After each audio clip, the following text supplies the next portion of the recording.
Hi everybody, it's Az here from Heel vs Babyface, and I am back in the Temple of the Jade Serpent, but this time doing it as a level 90 heroic dungeon.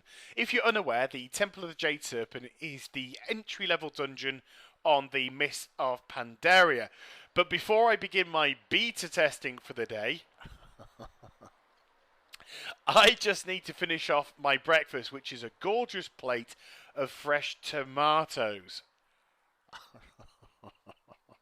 Oh my goodness! I've never known so much rage over a single word. It's priceless. You gave me so much joy last night, yesterday, during the day. It was brilliant to read. I laughed probably 99% of the time. It was great stuff. So and also that person that messaged me, you spell that deflammatory word, the four-letter word, with a C, not a K. Oh dear, got some bad news, guys. Life gets tougher, so you need to appreciate people from different countries pronounce words in different ways. But never mind. Anywho, let's move on. And the first boss up is Wise Mari, and Wise Mari so far hasn't changed his mechanics. What he does is he spawns four of these elementals one at a time. And when you defeat them, then these droplets appear. Three of them, destroy them, and once all those are dead, Wise Mari will cast off his protective shield and do this constant 360-degree spout. It feels as if the spout's actually going slower than when I was here originally. So if anyone can confirm that or dismiss that, that'd be great. But that definitely felt actually a lot easier than when I was here at level 85. And it's not because of the gear change or anything like that. That spout did appear to be going around a lot quicker before. Now, some more rage which is going on in the comments section, which I think is a little bit more legitimate. Maybe not expressed in the right way, but definitely more legitimate, is the difficulty debate. Now, at the moment, I'm not doing any critique on these dungeons as regards to difficulty because they're not attuned correctly. You have to be level 450 item gear to do these places, but they've attuned it down so that people like myself with low gear scores can get in and test the mechanics of the fight. So this is not a difficulty debate at the moment. We'll see when they actually tune them properly. But people are saying, just as a matter of fact, that they'd rather just come into a heroic, face roll it, get some gear and be ready to do the raids.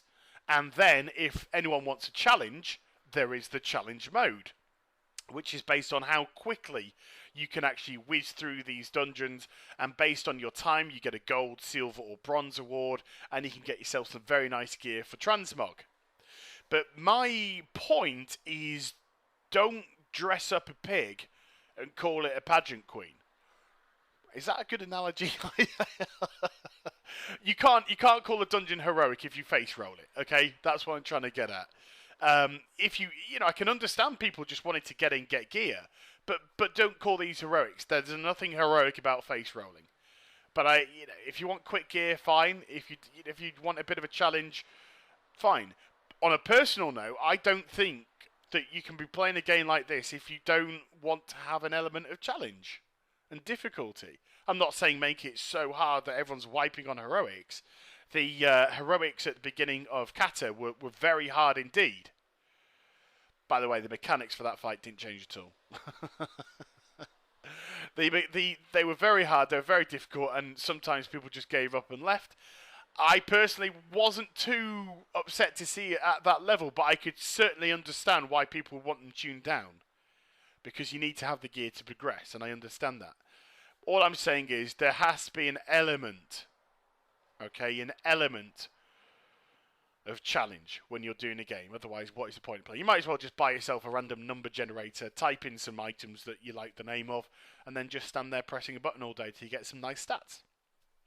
But here we are at the third boss. This is Lee Flameheart, and Lee Flameheart has some very nice little mechanics in the fight. I think these can be definitely improved upon. The waves, the size of the waves that she's producing and firing out are exactly the same as regular mode. I think these waves need to be bigger. They need to be bigger and maybe hold the debuff on the floor for longer.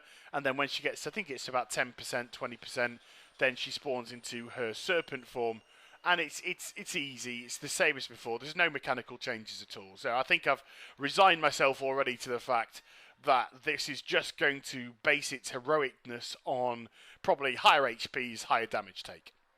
So the Shah of Doubt, is it this one? Yeah, the Shah of Doubt is the final boss. He's had a cosmetic change. He no longer looks like a melted sad panda. God bless. And every so often he'll put a debuff on a party member. The healer just gets rid. And then he'll go invincible and spawn doppelgangers. If you group up, you can just burn down the doppelgangers really quickly. If you run off, then the doppelgangers will probably clout you to death, but not at the minute because they're hitting like wet fish. So the heroic dungeon is exactly the same as before. So there's nothing really I can critique too much about that. But it is a fun little dungeon and a quick dungeon.